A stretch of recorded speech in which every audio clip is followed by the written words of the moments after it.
Coming live from Florida, United States is our guest today evening. Welcome to this very special edition of the KJ Masterclass Live, the show which ensures that you profit from your time spent here with experts, either through their industry insights, information, or simply learning from them. But before I move forward, may I request you to subscribe, follow, like, and comment on whichever platform you are watching or listening to this show on. And today we have Dr. Katie Nall, Ph.D., mathematician, professional TEDx speaker, and we will talk to her about how to dissolve our WAFFLES. Your WAFFLES, our WAFFLES. That's about worry, anxiety, fear, frustration, lethargy, exhaustion, and stress. Welcome to the show, Dr. Katie Nall. Thank you so much, AJ. It's my honor and pleasure to be your guest today. Thank you very much. So straight to this whole issue of WAFFLES. WAFFLES is it sounds very good word, but here it means a bit different. So can you tell us more about these WAFFLES? You know, this worry and all this stuff that makes up your WAFFLES, your trademark. Well, AJ, I went back to school to earn my Ph.D. in mathematics, and I wanted to help students overcome their fear and anxiety about math and test taking. So I went out and looked to try and see what I could find, and I found nothing until 2010. I went and I found Nick Ortner's 10-day tapping summit. And in doing the 10-day tapping summit, I got so excited and thought maybe this might work for the students. So I started rounding up the students at the college where I worked and saying, I have no idea if this is going to work or not. Let's try it. So we were in my office and we were trying to dissolve these WAFFLES, and they would come back one after another and say, I got through my math class. Well, AJ, I didn't know who was more surprised, them or me, because I didn't know if it was going to work or not.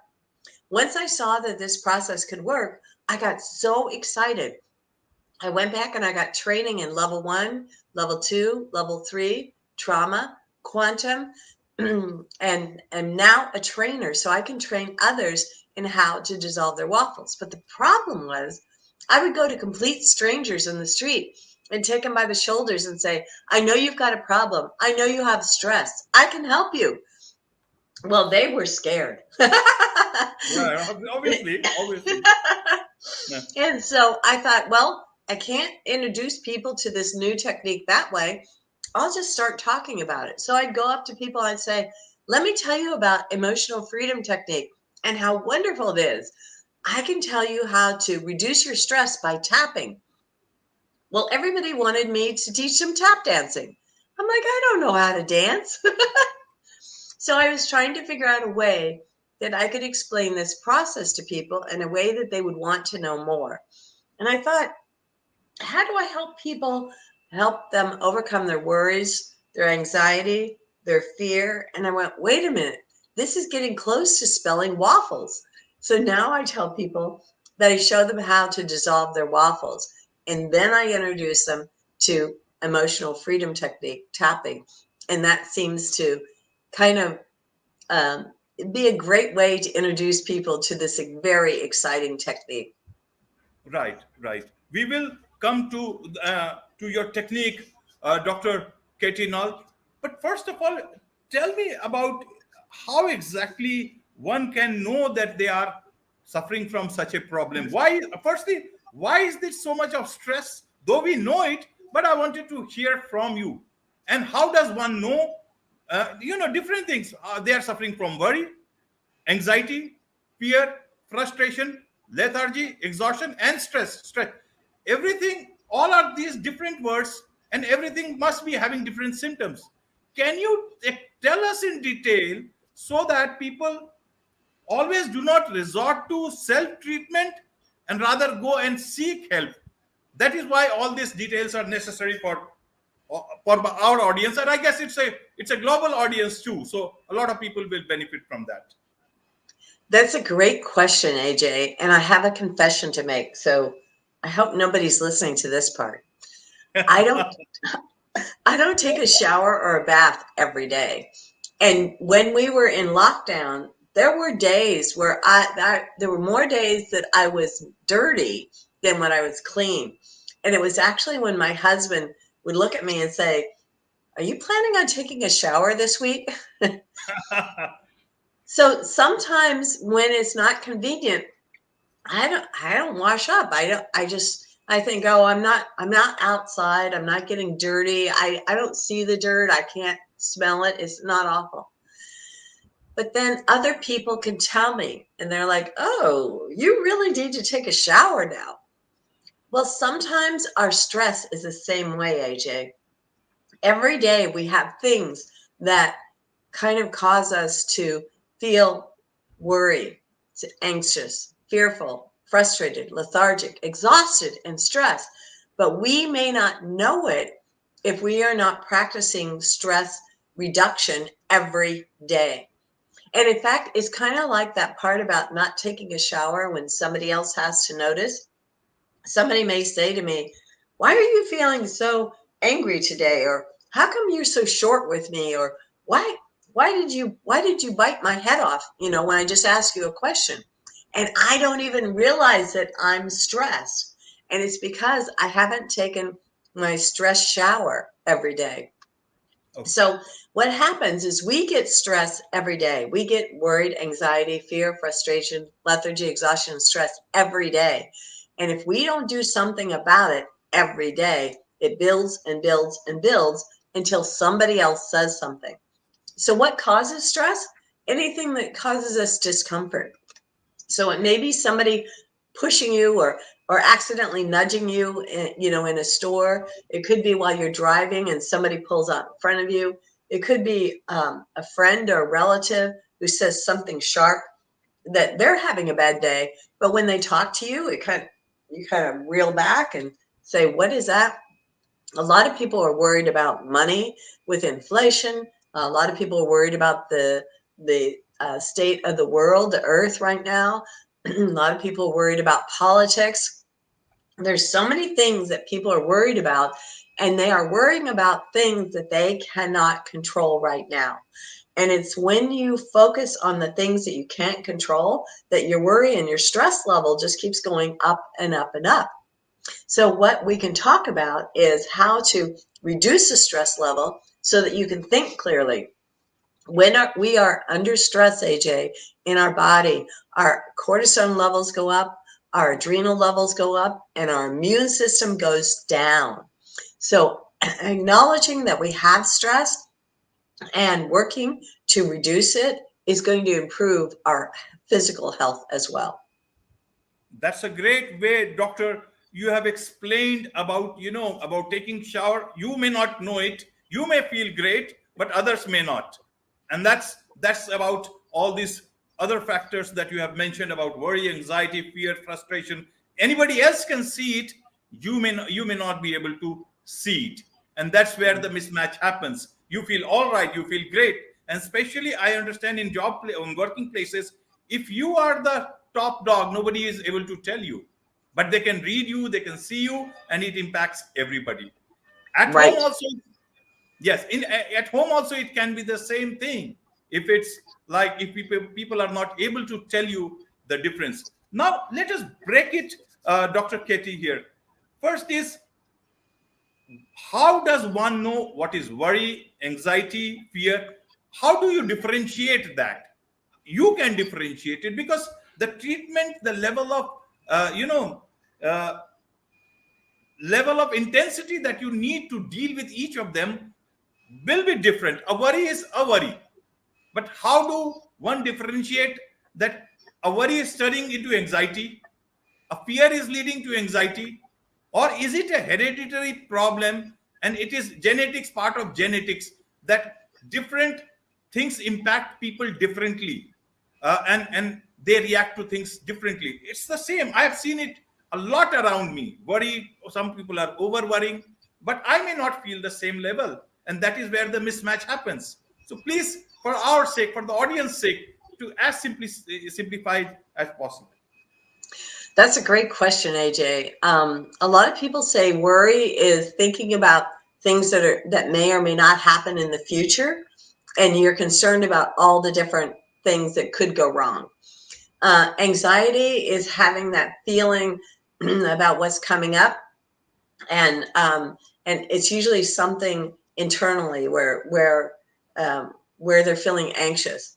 It's interesting, AJ, when you do the research, Dr. Selly was the first physician to really identify a characteristic called stress.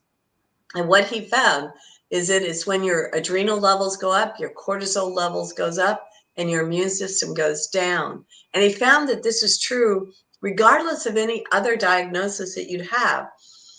When he found that out, people didn't buy into it as much until they started doing more and more research. And they found that we need a little bit of stress, right? If there's no stress at all, and we're laying out on the beach and we're having a good time, we're not going to get any work done, because no stress, Right. no work, right? Absolutely.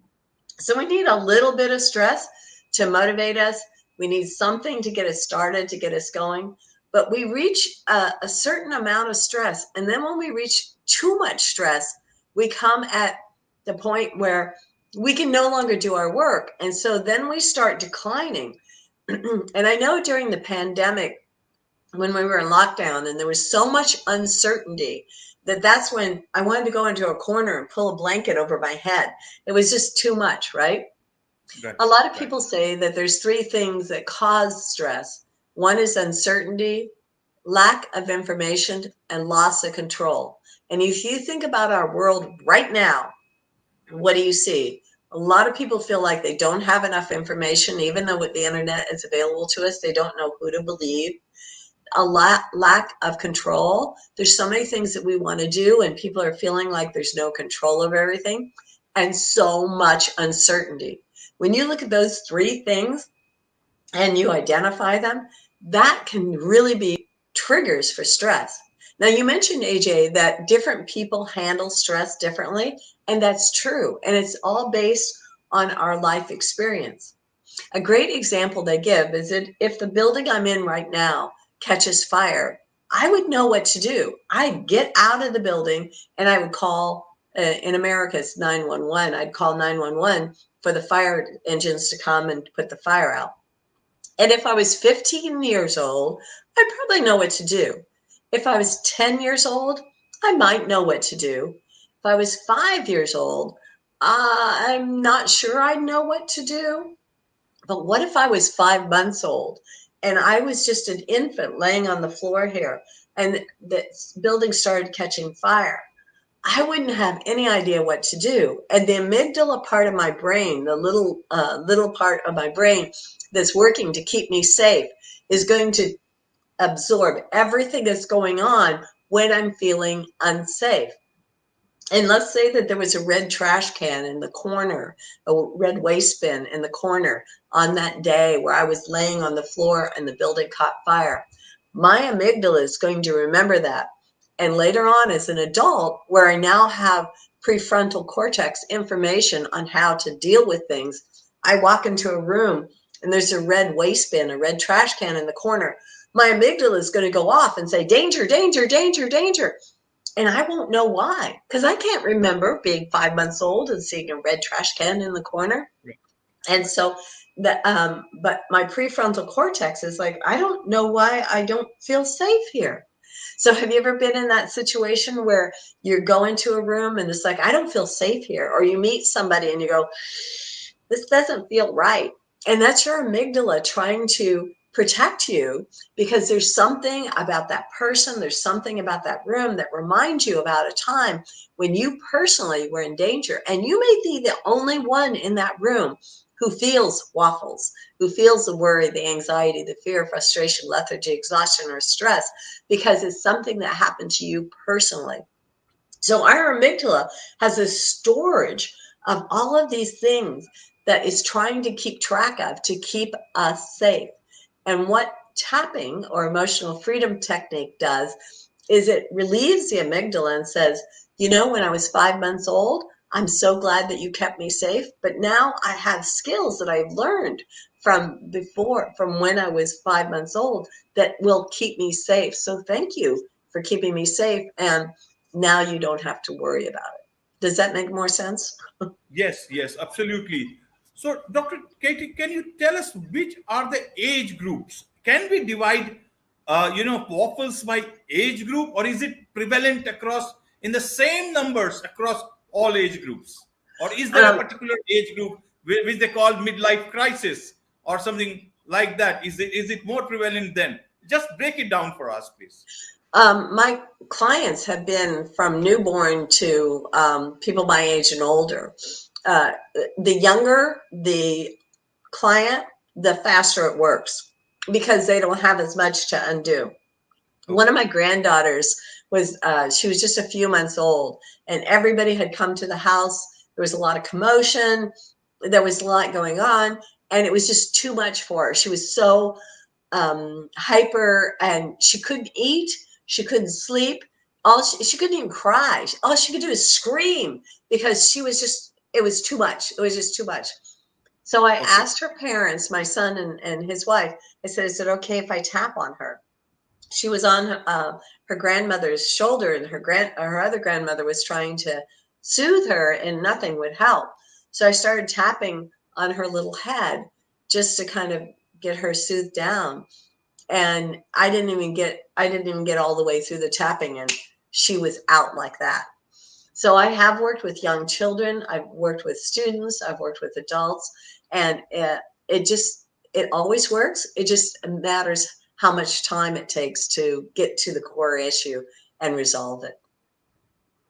Okay, okay. So we should assume that stress or waffles can impact anyone at any stage Yeah. because of different, because of any reason that we see. Is it anything anywhere related to genetics or hereditary that some people are more prone towards worry and stress?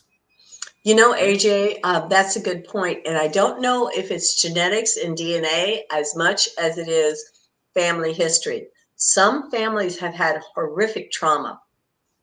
I know some families who've had generations of trauma. They can be helped, sure, but you do go back generations back to try and help them because you have to clear it up from all the way back. But it can be done, and that's the part that's exciting.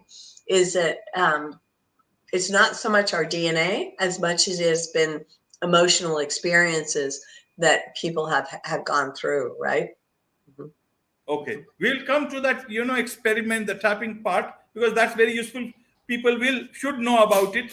But one more question on this, doctor, is that when do people know that this is I can handle, and this is the time to seek professional help?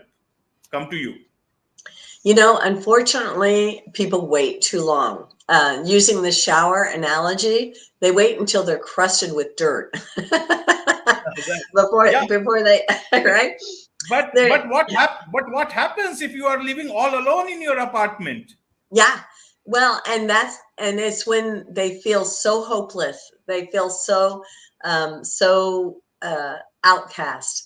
And that's really the unfortunate part about waffles, about stress, is that people won't get help until they're so bad off.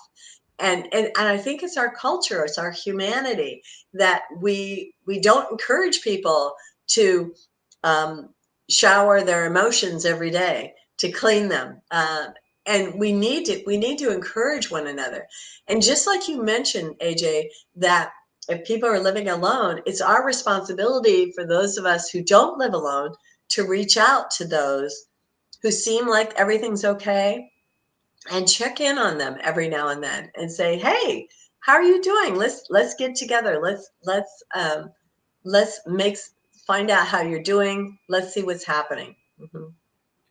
Why is it so much, people are so concerned that if I seek help, I would not be seen again in the same positive light as before. Whereas, Dr. Katie, we can see everywhere in our day-to-day life, not only in the US but even in India and other countries, that professional athletes, a lot of competitive guys, industry people, they are getting experts who can tell them how to toughen up, how to get a better frame of mind. Athletes who have lost a couple of games and they want to get back into, mental shape.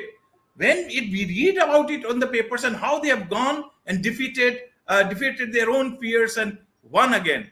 Now, that is something one should imbibe very easily, but that is not happening. Why is it? Isn't it an irony in itself?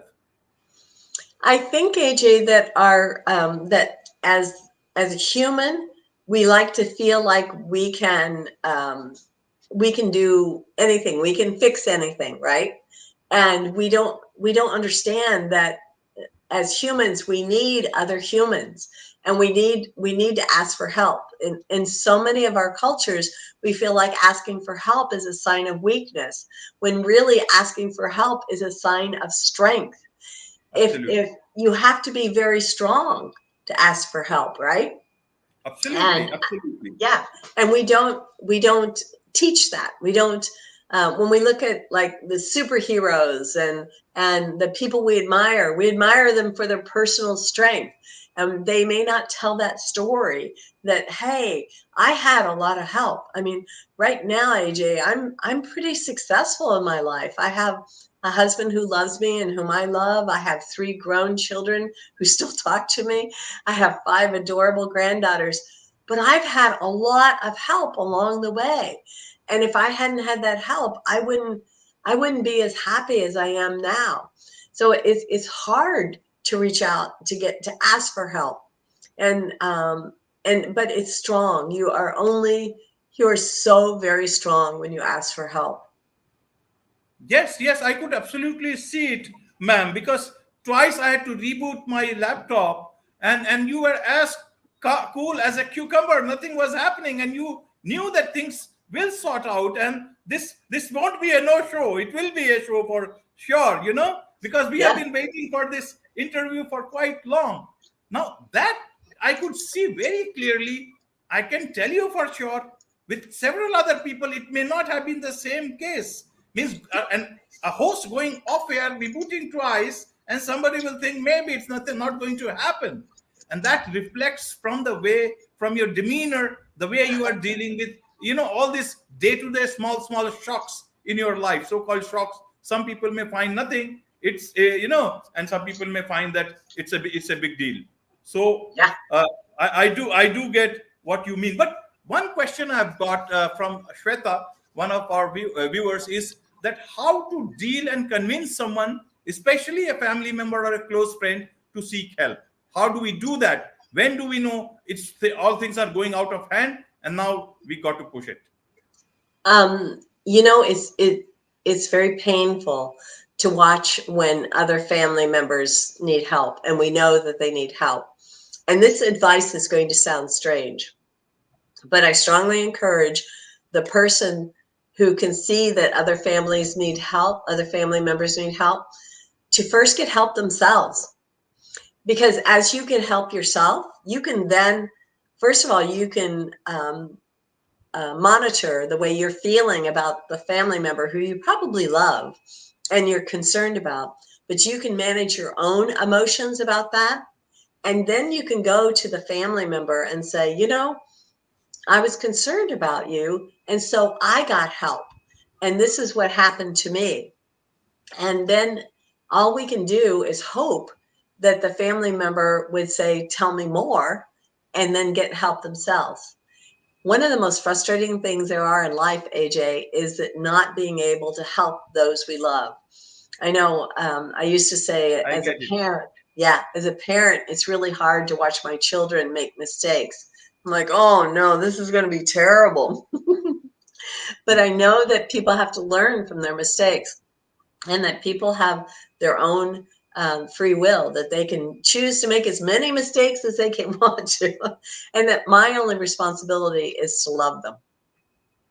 Yes, I fully get it, because I've been reading a lot on forums and people writing. Nowadays, we have the social media. So people keep on writing about their experiences, the amount of toxicity that has come into your lives. And unfortunately, it comes from people that those are close to you. And they don't know how to deal with that. So they come to the social media and seek help. And most of the answers I find is that somebody else is just asking for them to seek help from a therapist or some professional, another sort of a professional help. Last question on this, and then we get to that, technique of yours, is that how does a family member who is so part of this whole thing know that it's time to let go? Just, it's not in your hands. You shouldn't do, or it is going to harm So I had a family member who I considered toxic. Every time I was around that family member, I would get upset. I didn't feel like I could help their problems. And it took me a long time, AJ, to recognize that, first of all, to recognize that it was only when I was with that one family member that it was so toxic. And this was a very close family member. And I finally had to decide that I had to let that family member go off, and that I had to protect my own well-being. And so the phrase I use, I don't know that anyone else uses this, but I had to emotionally divorce that person, so that when that person came into my sphere, I would say hello and that I love them, because I did. And then I would emotionally back off, because I knew that person could trigger a lot of things in me. So I think you have to protect your own emotional safety first, and then deal as much as you can. Now, with this person, I physically had to move away. Because it was such a negative influence in my life, and it was not easy. It was not easy. I actually was homeless for a while, and lived under the bushes, and had to go into foster care. I had to be strong enough to ask for help, but I knew that for my own emotional health, I had to give some distance. Mm-hmm. I fully understand it, ma'am. Nothing else can explain this better, and to also to know where to draw your boundaries and where to seek. It's like they demonstrate in the plane that if you want to help others when there is a oxygen failure, then you put your mask first, your oxygen mask Correct. first, before Yeah. helping anybody else. I fully get it, ma'am. Now, Yeah. on the positive note, there is something from you which can help a lot of people to deal with their waffles. Yeah. Let's get into that and see Okay, let's how do much this. help I'm so it can excited. be for people. So, AJ, I'm going to ask you a few questions. Yes. Excuse me. There's no right answer. There's no wrong answer. Okay. It just has to be true. So, can you think in the last 1 or 2 days where you've had something that's caused you waffles, caused you worry, anxiety, fear, frustration, lethargy, exhaustion, or stress? Mm, I think not too much. The Okay. reason is that I've had it a lot of it earlier on. So Oh, maybe I have developed a strong uh, mechanism out of all my past experiences to not let it impact. So okay. maybe it's like you exercise something. So while you are exercising, you bear that pain, but when you then you can lift up a heavy weight. So I perhaps am not that impacted. I can put it that way. Okay. Okay. And one of the things that is strange about this technique is that we focus on the negative, which is so different. Excuse me, let me get a drink of water. So if you think about something in the last day or two that's caused you worry, anxiety, fear, frustration, lethargy, exhaustion, stress, what would that be?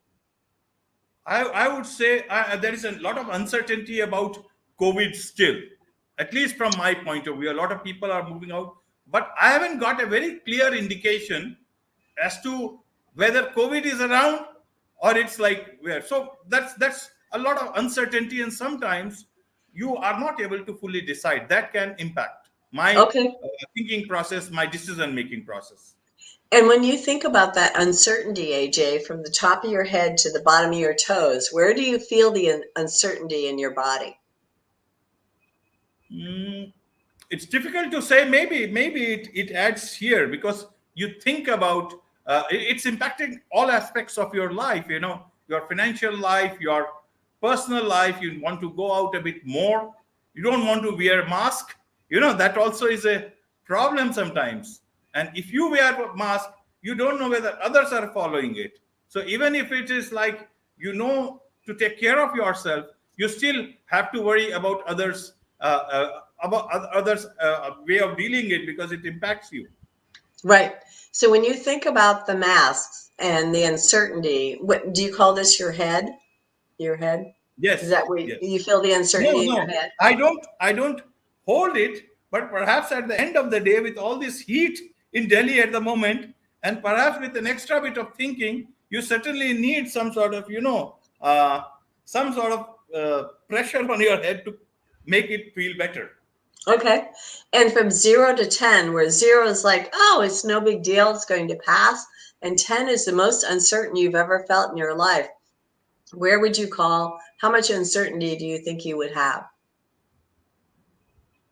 As of today, I would say about the COVID and all this stuff, maybe 6 to 7. It fluctuates between 6 to 7, because maybe it is that I'm aware that COVID is on a decline and it will go, but when it will go, nobody knows about it, and Okay. people have to yet to take the booster dose, and all those things are happening. So, but I would say I may be different in the way I see it.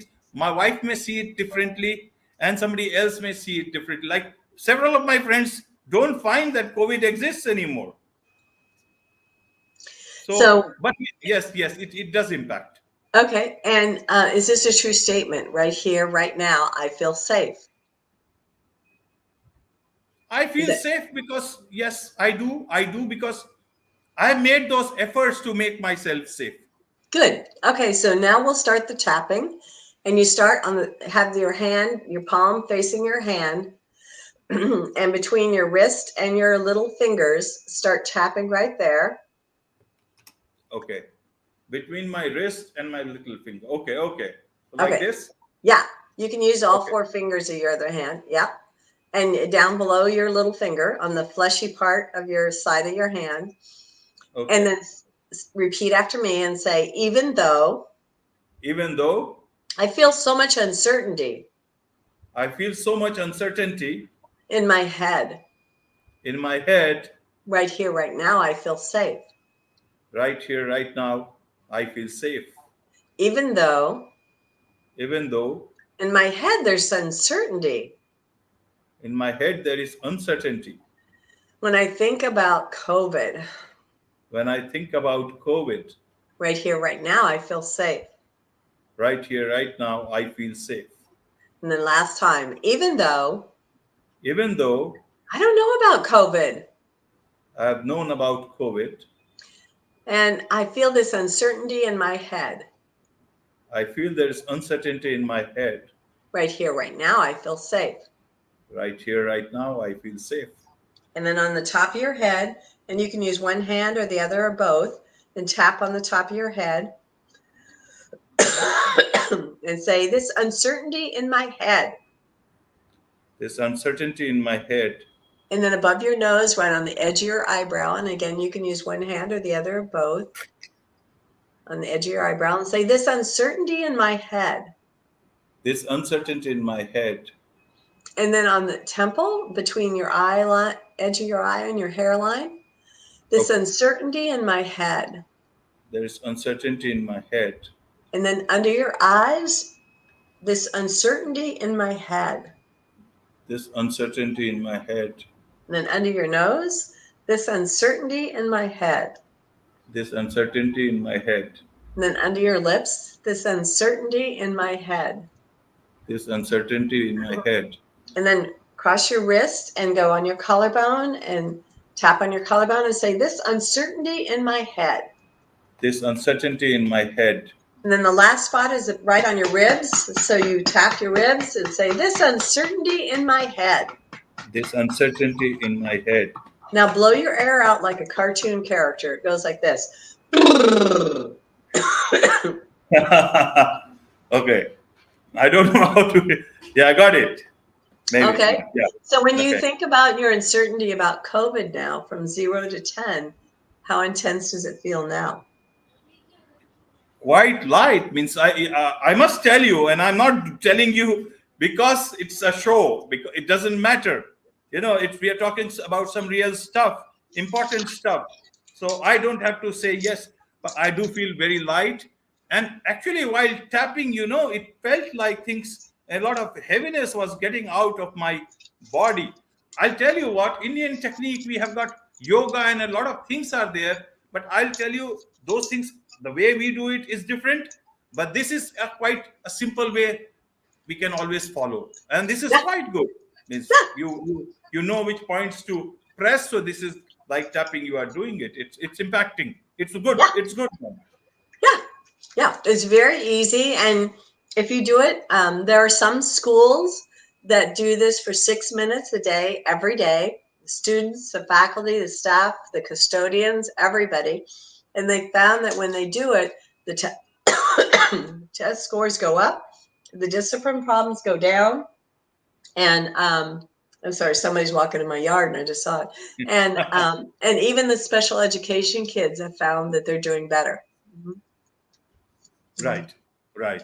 It works. I can Yeah. feel that. The heartbeat Energy. has that. Yes, energy. Heartbeat has become much more synchronized. Something special is happening, and maybe everybody will get to understand or feel it when they do it themselves. Yeah. Yeah. Yeah. I would Okay. encourage your audience to do it along with us. Yes, Mhm. perfectly, perfect. And before somebody trespasses into into your property, I must just thank you for all this great talk and all your great advice, and especially this tapping technique. And I'm sure a lot of people will benefit out of you, out of you, your technique about your emotional freedom stuff. So with this, it's a wrap on this edition of the KAJ Masterclass. Thank you so much, Dr. Thank you. Katie Nall. Thank Thank you, you. AJ. Thank you.